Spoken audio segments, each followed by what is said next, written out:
Anyway, man, it must be tough being a fan of things these days. Because, boy, it seems like fans of stuff are just perpetually angry about everything. Honestly, now that the primaries are over, I didn't know what kind of video I wanted to make, and there were so many things to choose from because the dialogues have been all over the map, and I realized that at the end of the day, all of these are really about fandoms. So we're just going to talk about that. In recent months, we've seen a lot of backlash from fans, self-proclaimed, online to franchises such as Star Wars, Disney, Marvel, Lord of the Rings. There was even a bunch of people that were nitpicking about Sandman for some reason. Oh, the Umbrella Academy, remember that? Boy, I'll tell you, it must be really difficult for them. And mostly just them. Because here's the fact of the matter. The larger population who's not perpetually online, they don't really care. And frankly, I don't really care either. You see, I like these things too. But I'm apparently not a big enough fan that I want to go on long rants about why they are woke or something now, and that they've sold out, and that they shall go broke, which is such a stupid narrative that I don't even know if I have time to get into it at present. Okay, maybe just a couple examples. You know how Lord of the Rings, Rings of Power, was a series that apparently went woke, and was therefore going to go broke, and it ended up being the largest premiere that Amazon has ever had. Also just thought that I would put the 5-day premiere numbers for all the Marvel shows here, just to show you how that went over. I don't know why the nitpicking has to happen. I suppose that it comes from an idea that we are virtue signaling, that things have to be diverse now. And I don't know if it's that it has to be diverse. I think it's because there's the opportunity to include people that are from a more wide range of options. That we can include people who are not the traditional, like, cisgender white males that you have seen in protagonist roles for a very long time. And frankly, I can't get angry about it. I can't realistically get angry at Rings of Power for having a black elf and a black dwarf character and having, like, the other hobbits, the Harfoots, that are a multicultural society of travelers. Why? Because we're talking about a fantasy world that is full of dwarves and elves and, like, giants and orcs and magic users and demons. Why would I be upset about people having different skin colors? I mean, that's where your suspension of disbelief goes out the window. Folks, it's a fantasy series, and humans are part of it, and I don't know if you're aware, but humans come in a variety of colors and ethnicities, and we invented dwarves and elves and such. So I can't get angry at Marvel for wanting to have a more diverse group of superheroes because you want everyone to go and see these movies. And then Black Panther was one of their highest grossing movies, so I don't really blame them for thinking, oh, maybe we should do this as just a straight up fiscally good idea.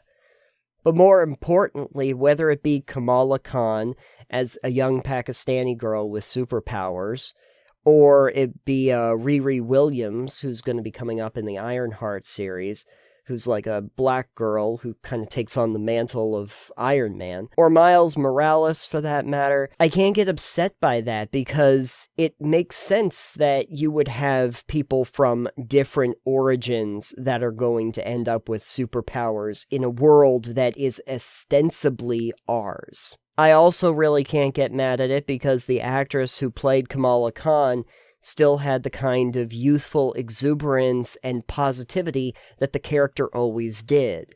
And I mean, folks, Kamala Khan always was a Pakistani teenager. I'm sorry that they were true to the text in that case. I can't really get angry at Star Wars for having a very diverse group of rebels, because one, they always were, but two, you have Ewoks and Wookiees fighting in the rebellion.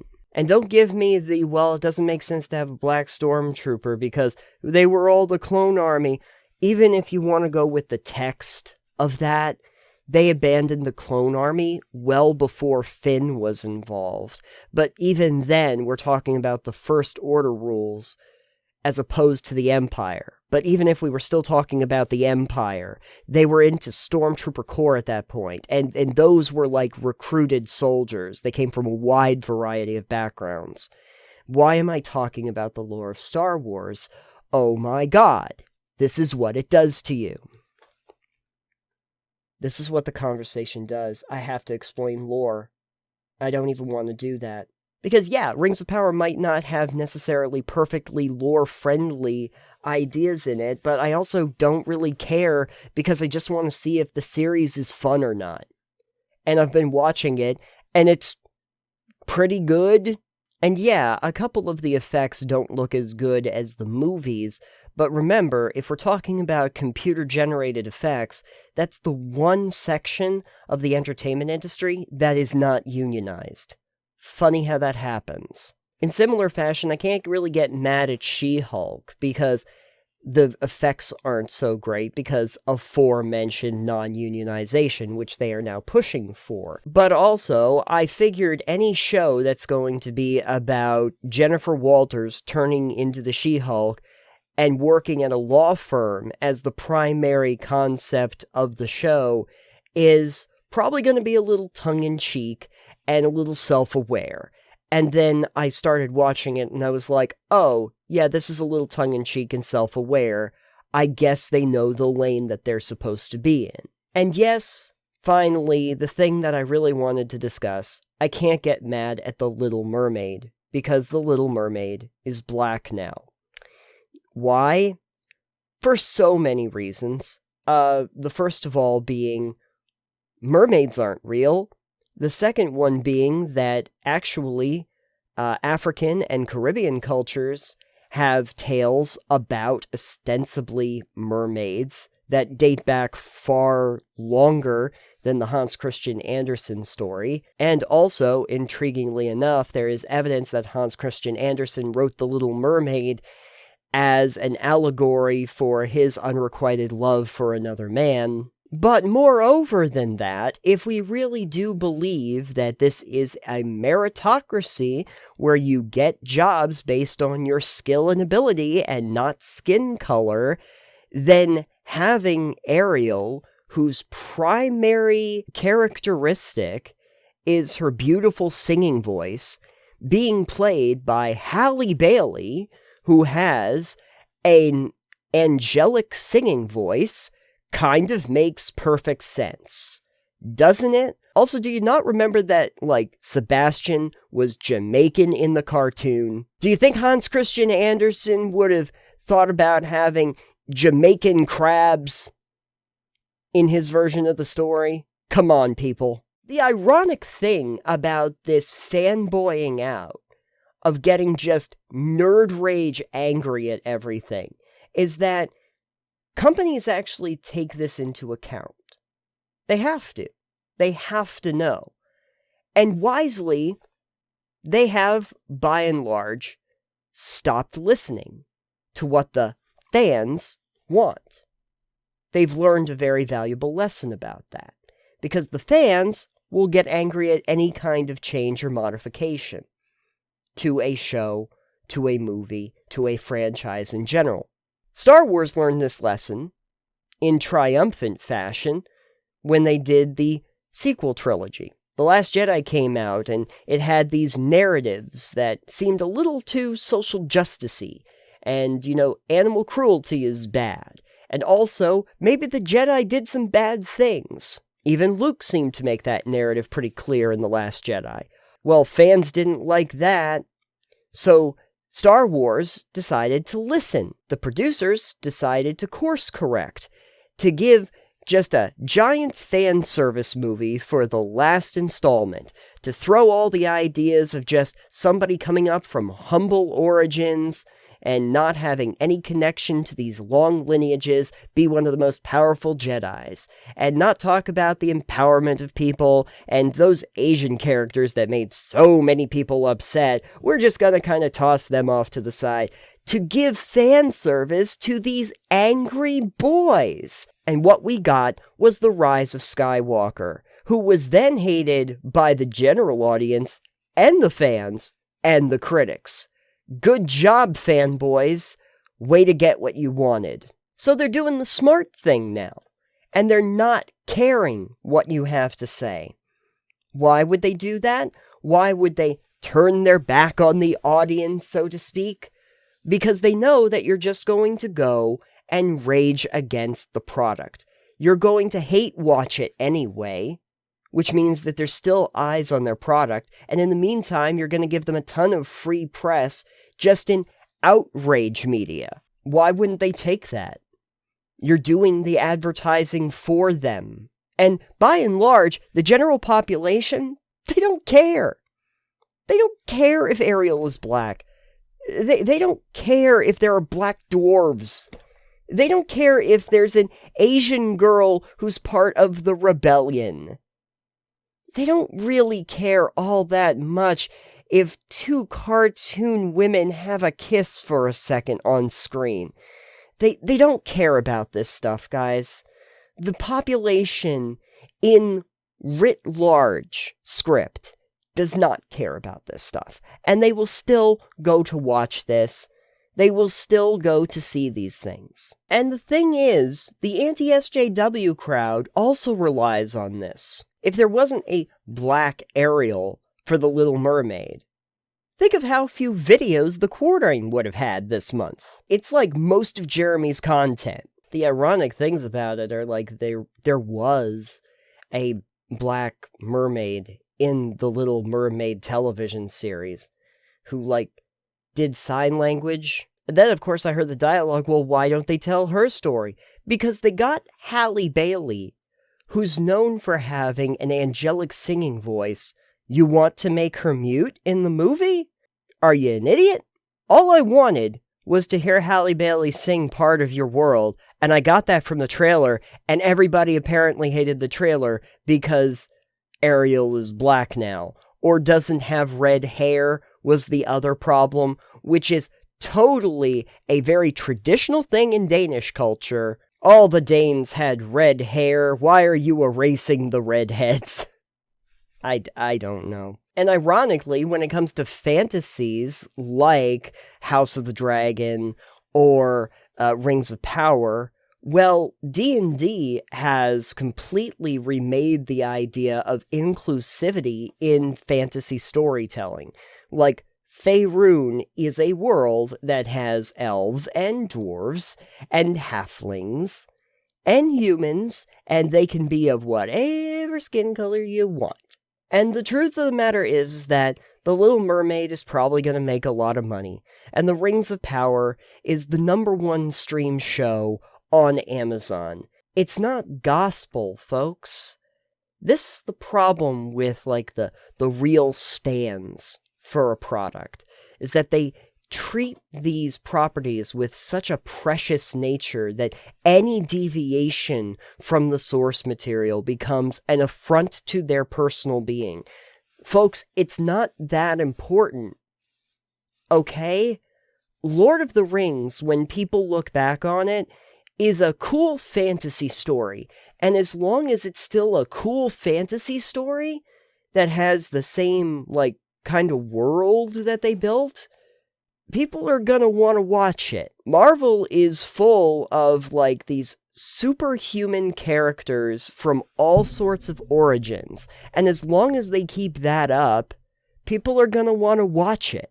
Disney will take fairy tales that were made hundreds of years ago, and they will turn them into a commodified entertainment product, and people have eaten it up over and over again. regardless of whether they're even good or not.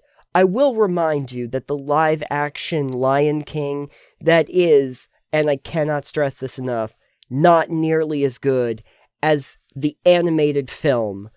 I don't think anyone's even arguing that, is still one of like the 10 highest grossing movies of all time.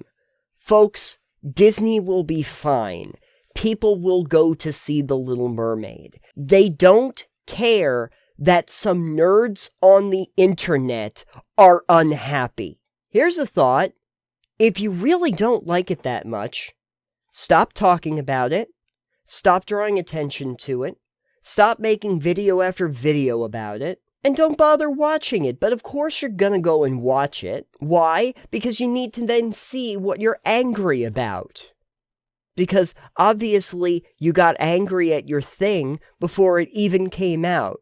Now it's out. Now you have to find out why you were so angry in the first place and try to figure out how to justify that anger to whatever your audience is. The same people at like Quartering and Geeks and Gamers and all of those outlets that are decrying all of this before they even see the product are going to go into every single episode and pick apart what they don't like. Because again, being fans of things these days must be exhausting and such a sad existence.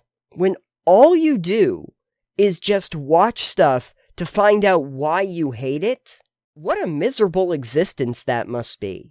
I choose to take what they give me and determine if I enjoyed it or not.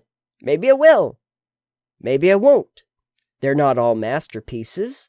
But frankly, if I watched something and it was enjoyable and I felt like I got something out of it, that's a pretty good win.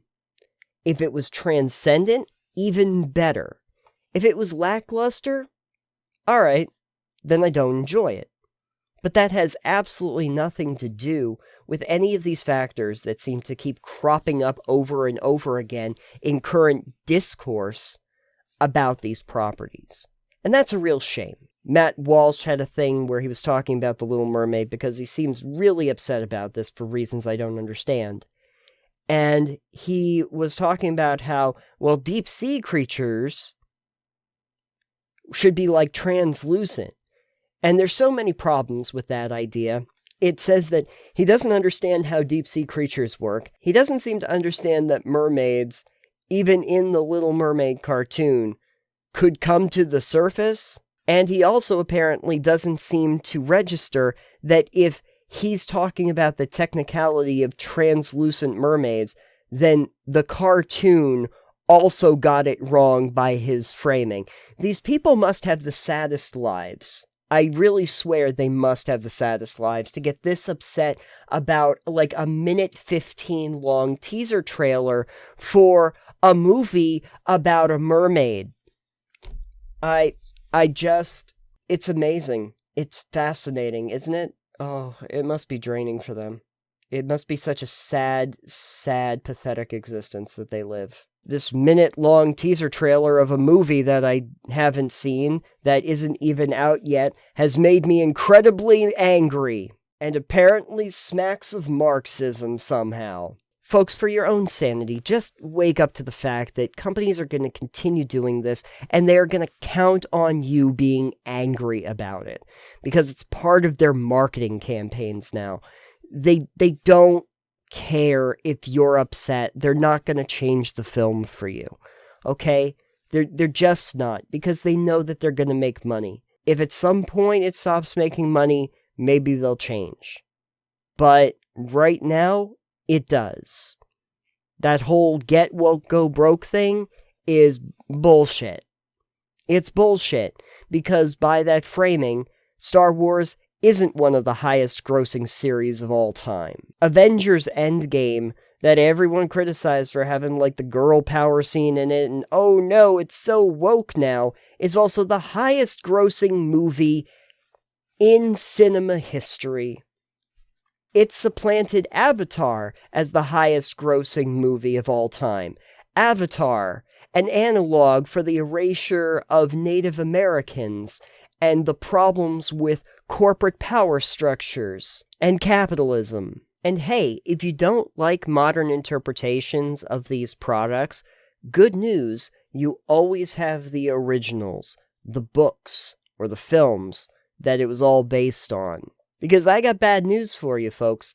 Over the course of time, there have been bad adaptations, spin-offs, and properties in all of these franchises. They existed long before the modern era. Do you not remember the Star Wars Holiday Special? Did that ruin the series? There was an animated version of Lord of the Rings before Peter Jackson. A lot of people don't talk about it. Was that ruining the series? Star Trek has had like 15 different shows based on the property. They weren't all winners. Did any of those ruin the franchise? We didn't even talk about Star Trek. Everyone keeps talking about how the modern series of Star Trek are woke because there's like gay characters in it and stuff, and non-binary folks. Did you guys not know that Star Trek was always woke? Like, from the very beginning? That was kind of the whole point. It was about a utopian civilization in the future where people of all kinds of races and ethnicities and sexualities were well represented even in the bridge crew. Like, Gene Roddenberry was pretty explicit about what he wanted to see for the future. Also, you all know that Star Trek is a communist utopia, right? There's no monetary system. No one pays for anything. Unless I missed the scene where Picard was renegotiating his contract so he could get a promotion or a raise, I'm pretty sure that this narrative is correct. The key here is not the technicalities of, well, Hans Christian Andersen lived in Denmark, and in Denmark there weren't like a lot of black people. The point is the spirit of the product itself. You want to say that it's about good storytelling. Well, you saw a 1 minute and 15 second long teaser trailer. I don't think you can really gain a lot of insight into the plot. You saw a 3 minute long Lord of the Rings trailer that had a black elf. Did that really explain to you the plot line? No, you'd have to watch the actual show for that. The spirit of a product is what matters. And for the most part, even with the diversity of casting or the representation that you didn't think it was supposed to have, a lot of them still follow along in the same spirit that the original texts had. And isn't that what fans would want to preserve more than anything else? At the end of the day, don't you just want to make sure that Lord of the Rings is a story about, brave adventurers that are rising above a contemptuous evil that seeks to oppress them? At the end of the day, don't you want Star Trek to just be a show that is about the aspiration of humankind when we reach a space age amongst the stars? Don't you want Star Wars to just be an allegory about good and evil as this over-the-top space opera? It shouldn't matter if there's a black woman who happens to be a Force user. We're still telling the same basic tale. Don't you still just want your superhero shows to be about a really fun superhero character that goes and beats up a bad dude? And don't you want to make sure that it's just entertaining and fun? Really? Guys, you have too much damn time on your hands. The amount of rage over a half woman, half fish. Wow. Your prophecy for the day. When's it my turn? Wouldn't I love to explore that shore up above, out of the sea? Wish I could be part of that world. You see, I'm white and I didn't do nearly as good a job as Halle Bailey will. Think about that.